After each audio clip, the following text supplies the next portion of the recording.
Hello बच्चों, यहाँ पे प्रश्न दिया है कि त्रिभुजों की भुजाएं नीचे दी गई है। निर्धारित कीजिए कि इनमें से कौन कौन से त्रिभुज समकोण त्रिभुज है। इस स्थिति में कर्ण की लंबाई भी लिखिए।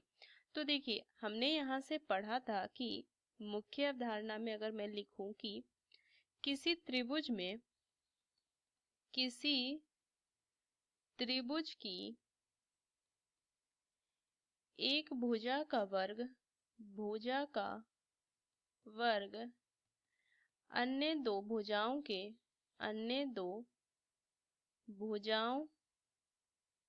के वर्गों के योग के बराबर हो तो त्रिभुज समकोण त्रिभुज कहलाता है। समकोण त्रिभुज कहलाता है। और हमें पता है समकोण त्रिभुज के समकोण वाले कोण के जो सामने वाली भुजा होती है वो कर्ण होती है, वो सबसे बड़ी भुजा होती है। तो यहाँ से मान लीजिए कि तीन भुजाएं दी हुई हैं, तो मैं मान लेती हूँ ए बी जो है वो 13 सेंटीमीटर है, और BC जो है वो 12 सेंटीमीटर है, और AC जो है उसे मैं मान लेती हूँ 5 सेंटीमीटर है। अब अगर मैं AB का एक भुजा का वर्ग करती हूँ तो 13 का वर्ग 169 होता है सेंटीमीटर। अब मैं BC का वर्ग करूंगी तो 12 का वर्ग जो होता है 144 सेंटीमीटर होता है।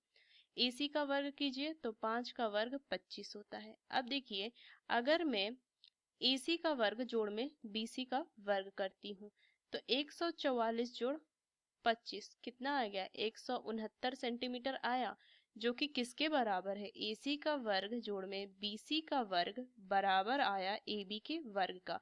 मतलब कि एक त्रिभुज में एक भुजा का वर्ग अन्य दो भुजाओं के वर्गों के योग आया।